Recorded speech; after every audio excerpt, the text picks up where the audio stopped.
Bien, regresamos a nuestro programa de frente al plebiscito cuando quedan solamente 52 días ya para esta elección donde los chilenos y chilenas van a decidir si aprueban o no este texto convencional propuesto por la convención, y vamos a abordar junto a Consuelo Contreras, fundadora y directora ejecutiva de Corporación Opción, qué es lo que establece este texto constitucional en relación a los derechos de los niños, de las niñas y los adolescentes. ¿Cómo estás, Consuelo? Gracias por acompañarnos. Muy bien, muchas gracias por la invitación a conversar sobre este tema que es tan importante para el país. Sí, es muy importante porque lo hablábamos antes de esta entrevista con Consuelo. Por primera vez se reconoce los derechos de los niños, niñas y adolescentes en este texto constitucional, algo que no existía en la actual Constitución.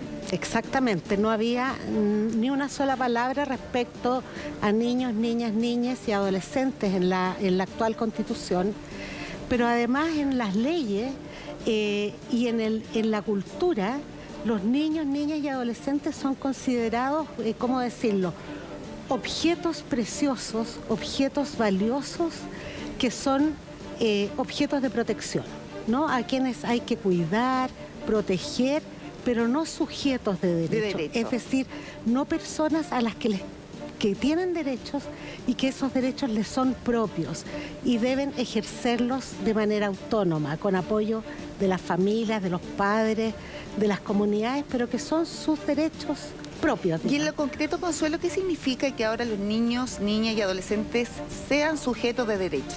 Bueno, el que sean sujetos de derecho es reconocerlos como personas propietarias de los derechos establecidos en la Constitución y en los tratados internacionales de derechos humanos. Por lo tanto, eso implica que si uno lo lee a la luz del proyecto de Constitución y a la luz de los tratados internacionales de derechos humanos, significa que los derechos de los niños son inherentes a ellos, es como el color de la piel o su misma piel, ¿no? Les pertenecen, nadie se los puede quitar y están consagrados así en este proyecto de Constitución, por eso es algo tan importante. Eso, es que eso le quería preguntar, ¿por qué es tan importante que sean sujetos de derecho y qué es lo que cambia en definitiva en lo concreto, ¿cierto? Porque hoy los niños, las niñas, los adolescentes ni siquiera aparecen nombrados en la actual Constitución. Y en lo concreto, ¿qué va a significar este cambio, por supuesto, si es que se aprueba este texto constitucional? Bueno, esto va a significar que el Estado va a tener que organizar su acción y está obligado a organizar su acción para poder cumplir con los derechos de los niños que están consagrados en este proyecto de Constitución. Y eso significa que va a tener que organizar su acción para todo lo que significan derechos económicos, sociales y culturales, es decir, educación, salud, vivienda, que tiendan al desarrollo integral de los niños, niñas y adolescentes. Además, el artículo es bastante extenso, el artículo que está referido a niñez en la Constitución, y también señala, reconoce el derecho de los niños a ser escuchados, es decir, que las autoridades, los padres, la comunidad escuchen la opinión de los niños y la tomen en cuenta en el momento de tomar decisiones, como señala la Convención sobre Derechos del Niño. No significa que hay que hacer lo que los niños quieran, sino que escuchar y entender qué es lo que quieren y por lo tanto tomar decisiones considerando ese interés. También reconoce la autonomía progresiva, que es un tema muy debatido, ¿ya? La autonomía progresiva es... ¿Qué quiere decir eso? Eso quiere decir que los niños, en la medida que se van desarrollando, van teniendo las capacidades para poder ejercer sus derechos de manera autónoma, solos, ¿ya? Y eso es parte del desarrollo del niño. Un niño aprende a caminar, ¿no? Y esa es parte de su desarrollo. Por lo tanto, los niños pueden ir ejerciendo sus derechos. Al principio, los padres tienen que ayudar, la familia tiene que ayudar a que ejerza sus derechos, pero después el mismo niño o niña puede ir ejerciendo y puede ir exigiendo que se le respete ese derecho. ¿Y el Estado debe ser garante de que se respeten esos derechos? El Estado debe ser garante de que se respeten esos derechos. Normalmente se entiende que esta autonomía progresiva está ligada a que los niños no obedezcan la autoridad de los padres, ¿ya? Y no es así. No es así. Lo que se pide aquí es que los padres actúen en la protección de los niños en función de su responsabilidad, con una acción cariñosa, amorosa. Voy a poner un ejemplo bien concreto. ¿Ya? Cuando un niño quiere meter los dedos en el enchufe, Los papás le dicen que no lo haga. los papás le dicen que no lo hagan. Pero ¿qué es lo adecuado a hacer? Porque el niño está gateando, está aprendiendo a gatear, está aprendiendo a caminar. Poner alguna protección para que ellos no lo... Exactamente. Tapar el enchufe, pero no impedirle que camine, ¿no? Que sería como impedir su desarrollo integral, su autonomía progresiva. Por lo tanto, eso lo mantiene, lo respeta este proyecto de Constitución. Lo otro importante es que señala que el Estado tiene un deber prioritario en erradicar la violencia hacia los niños, todo tipo de violencia, violencia física, violencia psicológica, abuso, explotación sexual, negligencia. Y eso significa que va a tener que generar políticas públicas que terminen con la violencia hacia los niños. ¿Ya? Los datos nos indican que al menos el 70% de los niños chilenos vive y las niñas chilenas viven de violencia, sufren violencia psicológica. Eso es un número súper altísimo. Un 25% violencia física grave. En la Corporación Opción llevamos trabajando más de 30 años en materia de derechos de los niños y hemos trabajado mucho el abuso sexual. Nosotros en los estudios que hemos hecho calculamos que entre un 7 y un 10% de niños, niñas y adolescentes viven situaciones de abuso sexual. ¿Y la mayoría, Consuelo, son de familiares estos abusos? La mayoría, sí, efectivamente son de familiares. Incluso el padre tiene un rol muy importante en eso. Mayoritariamente son niñas, por lo tanto ahí también hay una variable de género. Esas prácticas de violencia física, de abuso sexual, es una pandemia y el Estado debe actuar en contra de esa violencia y debe generar políticas y programas para prevenir esa violencia y para sancionar esa violencia y para generar la oferta programática necesaria para reparar, restituir derechos de los niños que han vivido estas situaciones de violencia. ¿Violencia de quién? De la familia, de la comunidad, del propio Estado. Ahora, Consuelo, claro, eso es muy importante porque lamentablemente ha crecido esta cifra de niños, niñas abusadas, ¿cierto? Y te quería preguntar finalmente, claro, la Constitución es un paraguas para las leyes. Esto significa que esté consagrado en este texto constitucional el derecho de niños, niñas y adolescentes de que tiene que haber, primero, políticas públicas en relación a garantizar los derechos de los niños y también leyes, ¿no? Exacto, exacto. Esto, como bien dices tú, es un paraguas, ¿no? Este es un acuerdo, el acuerdo de todos quienes vivimos en este país para decir, así vamos a organizar nuestra vida de aquí para adelante, ¿ya? Y lo que señala es consagra ciertos derechos de los niños y ahora viene después la tarea de que el Estado organice su acción a través de políticas públicas, oferta programática, nuevas leyes que permitan que esto se haga realidad.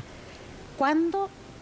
En una cantidad de años determinada, porque no vamos a terminar con la violencia de un día a otro, no vamos a terminar con la consideración del niño como un objeto y no como un sujeto de derecho de un día para otro. Esto requiere cambios culturales profundos, cambios legales y cambios de política.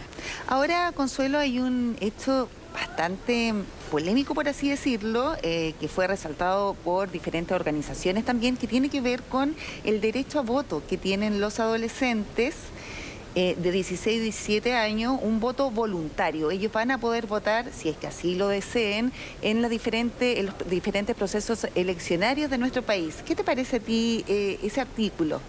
A mí me parece bien en el sentido de que el aprender a convivir en una sociedad democrática es clave para el futuro del país y de cualquier nación, ¿no?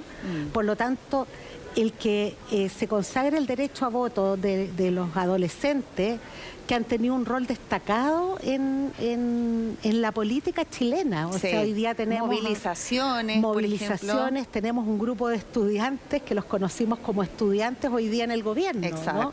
Entonces nosotros queremos que quienes van a acceder a los cargos de poder tengan la mayor y mejor formación.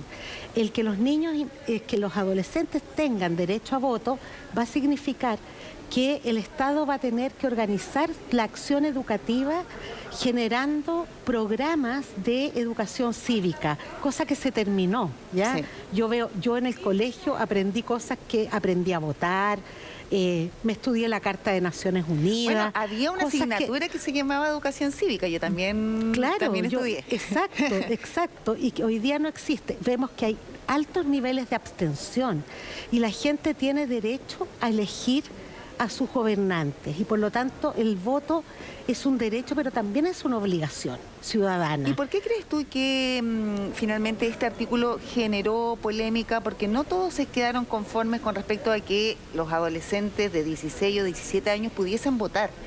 Yo creo que ¿Por qué esa reticencia? Yo creo que es la reticencia pensando que los adolescentes no tienen la formación y ni tienen la madurez para tomar una decisión de este tipo.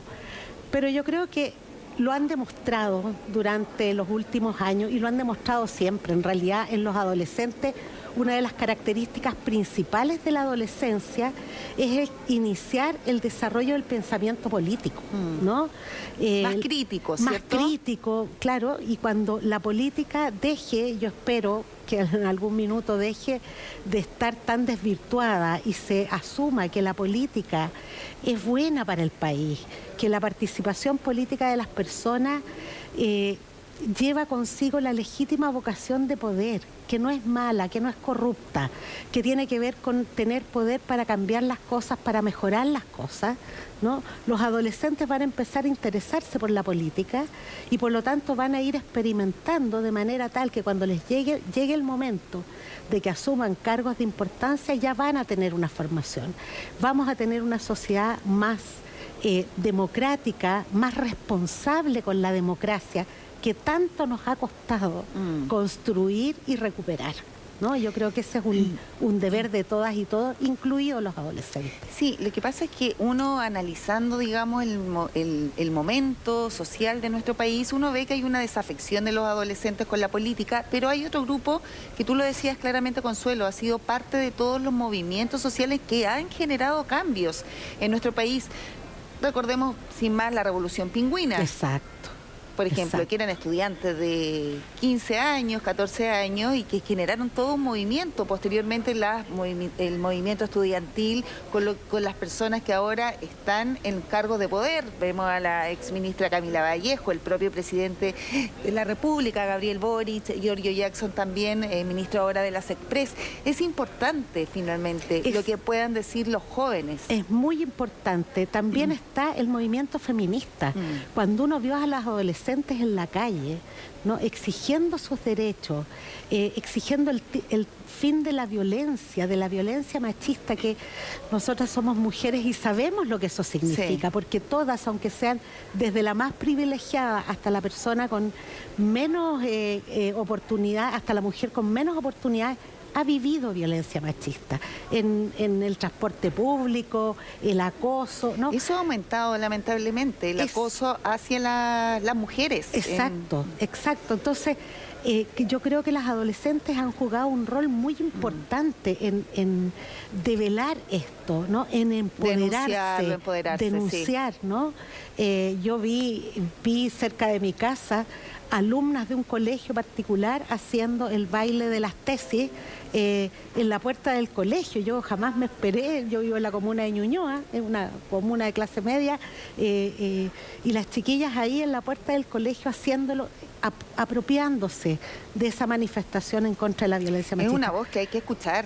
Absolutamente. ¿Y esa voz está, dices tú, en el texto constitucional propuesto por la Convención? Esa voz está porque cuando se dice que que hay que escuchar a los adolescentes, que los niños, niñas y adolescentes deben ejercer su derecho a ser escuchados, ¿no?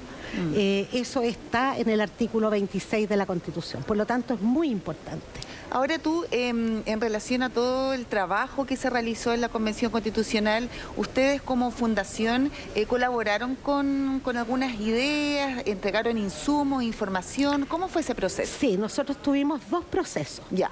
Por una parte, generamos todo un programa a través de un sitio web que se llama Tu Voz Importa, ¿ya? Donde niñas y adolescentes fueron poniendo ahí las ideas de la Constitución que a ellos les gustaría tener, y también algunos convencionales constituyentes grabaron videos para los niños y niñas haciéndoles preguntas. También ahí habían pequeños videos de abogados constitucionalistas que nos contaron que muchos profesores usaron esta página como para hacer educación cívica.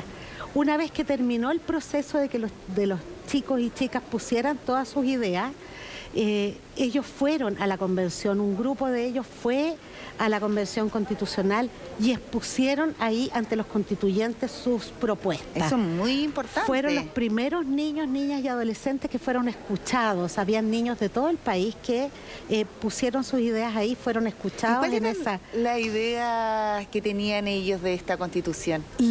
O lo que pedían, lo que solicitaban, su anhelo. Una de las ideas más fuertes fue el fin a la violencia. Esa era una de las cuestiones que sonó de Arica a Punta Arenas, ¿no? Por lo que ese es un sentimiento muy fuerte. Y lo otro es que se los considerara como sujetos de derechos, que se reconociera que son personas con derechos, que no son el apéndice de la familia o el apéndice de los padres, ¿no?